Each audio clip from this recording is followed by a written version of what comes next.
اللہ اللہ اللہ اللہ۔ ہمارے ذہنوں میں جو معیارات بیٹھے ہوئے ہیں وہ کیا ہے؟ کامیابی پیسے سے ہے، کامیابی جائیداد سے ہے، کامیابی کاروبار سے ہے، کامیابی شہرت سے ہے، کامیابی اقتدار سے ہے۔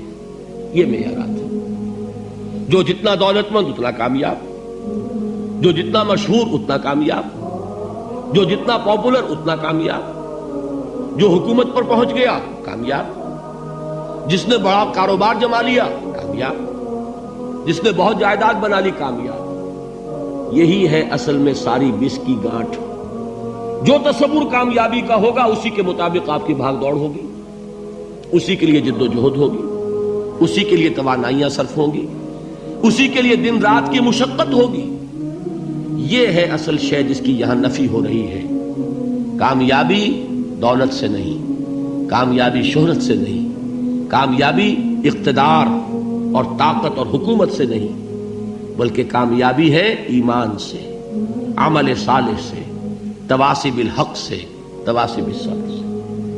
آپ غور کیجئے اس نقطہ نظر کا، اس ایٹیچیوڈ کا، یہ جو مینٹل ایٹیچیوڈ ہے، اس کا بدل جانا ہی انسانی شخصیت کے اندر انقلاب برپا کرے گا۔ اب آپ کا نتیجہ کیا نکلا؟ اگر تو دولت سے کامیابی ہوتی تو قارون بہت کامیاب تھا، اگر حکومت سے کامیابی ہوتی تو فرعون اور نمرود بہت کامیاب تھے۔ کامیابی ان سے نہیں ہے۔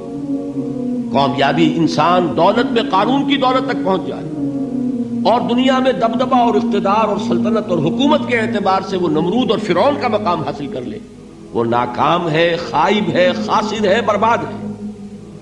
اور ابو ذر غفاری کامیاب ہے، چاہے ان کے پاس کچھ نہیں تھا، جھونپڑی تک نہیں تھی، کوئی گھر نہیں تھا۔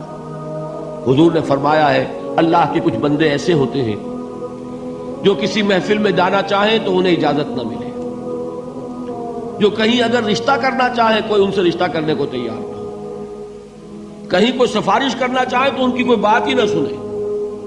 لیکن اللہ کے ہاں ان کا وہ مقام ہے کہ اگر بھولے سے بھی کسی بات پر قسم کھا بیٹھتے ہیں تو اللہ ان کی قسم کی لاج رکھتا ہے۔ یہ ہے فرق، یہ جان لیجیے اچھی طرح۔ اس بات کا مان لینا آسان، اس پر سبحان اللہ کہنا آسان، لیکن اس کے مطابق آپ کے اپنے ذہن کا بدل جانا بہت مشکل، اس لیے کہ ہم متاثر ہوتے ہیں اپنے ماحول سے۔ وہ بڑا محل ہے، دیکھ کر ایک دفعہ جھجری آتی ہے، وہ بڑی سی 20 فٹ لمبی کار سناٹے کے ساتھ آپ کے پاس سے گزر گئی۔ ایک دفعہ اعصاب کے اندر ارتعاش ہوتا ہے، محسوس ہوتا ہے بڑے یہ نصیبے والے لوگ ہیں، بڑے خوش نصیب، بڑے کامیاب، حالانکہ کچھ معلوم نہیں کہ یہی سب سے بڑی بد نصیبی ہو سکتا ہے کہ یہی سب سے بڑی ناکامی ہو۔ اگر ذہنوں میں یہ بات بیٹھ جائے کامیابی کس شے سے، یہی وجہ دیکھیے قرآن مجید میں بارہا آپ دیکھیں اولئک هم المفلحون، یہ ہے لوگ کامیاب ہونے والے۔ آج یہ آپ نے نماز میں وہ آیات سنی، یا ایھا الذین آمنوا ارکعوا واسجدوا واعبدوا ربکم وافعلوا الخیر لعلکم تفلحون۔ اے ایمان والو، رکوع کرو، سجدہ کرو، اپنے رب کی پرستش اور بندگی کرو اور اچھے کام کرو تاکہ تم کامیاب ہو جاؤ۔ تو کامیابی کن چیزوں سے ہے؟ یہ ہے سب سے بڑا سبق۔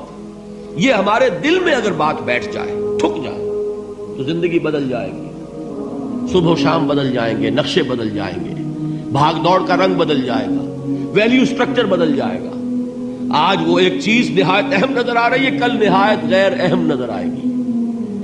جیسے کہ حضور کی حدیث ہے مالی ولی الدنیا، مجھے تمہاری اس دنیا سے کیا سروکار ہے، انما مثلی کراکب استظل تحت شجرۃ ثم راح فترکھا، میری مثال تو اس سوار کی سی ہے جو تھوڑی دیر کے لیے ایک درخت کے سائے میں ٹھہرتا ہے سستانے کے لیے، پھر وہ اپنا راستہ لیتا ہے، اسے اس درخت سے مستقل تعلق اس کا نہیں ہے، وہ اس کا گھر نہیں، وہ اس کی منزل نہیں۔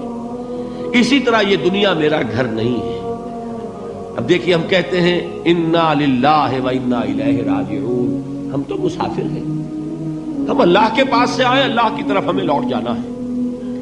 کن فی الدنیا کانک غریب و عابر سبیل، حضور فرماتے ہیں دنیا میں ایسے رہو جیسے کہ تم اجنبی ہو یا راہ چلتے مسافر۔ لیکن یہ طرز عمل کب ہوگا؟ جبکہ یہ آیت ہمارے ذہنوں کے اندر بیٹھ گئی ہو، والعصر ان الانسان لفی خسر الا الذین آمنوا وعملوا الصالحات وتواصوا بالحق وتواصوا بالصبر۔ یہ ہے اصل بات جو میں نے عرض کیا تھا کہ میں بتاؤں گا صحابہ کیوں ایک دوسرے کو یاد دلاتے تھے۔ اس لیے کہ دیکھیے جیسے برف باری اگر ہو رہی ہو، آپ باہر نکلیں گے تو برف آپ کے کپڑوں پر جم جاتی ہے نا، تو آپ جھٹکتے ہیں کپڑوں کو تاکہ برف ہٹ جائے۔ ہمارے ایمان پر اس دنیا میں رہتے ہوئے جب ہم متاثر ہوتے ہیں ماحول سے تو گردہ آ جاتا ہے، برف پڑ جاتی ہے، اس کو جھٹکتے رہنے کی ضرورت ہے۔ اور وہ جھٹکنے کی بہترین اور مؤثر ترین شکل یہی ہے کہ یاد رکھو کامیابی ان چیزوں سے نہیں ہے۔ چمک دمک جو ہے دنیا کی، یہ ساری چمک دمک جو تمہیں رجھا رہی ہے، جو تمہیں اپنے اندر گم کیے ہوئے، یہ لفظ گم پر اقبال کا وہ شعر یاد آ گیا کہ کافر کی یہ پہچان کے آفاق میں گم ہے، اور مومن کی یہ پہچان کے گم اس میں ہے آفاق۔ تم گم نہ ہو کر رہ جاؤ، اس میں مبہوت نہ ہو کر رہ جاؤ، مرعوب نہ ہو کر رہ جاؤ، دنیا ہی کی محبت تمہارے اوپر ڈیرے نہ ڈال دے، تمہارے دلوں کے اوپر مسلط نہ ہو جائے۔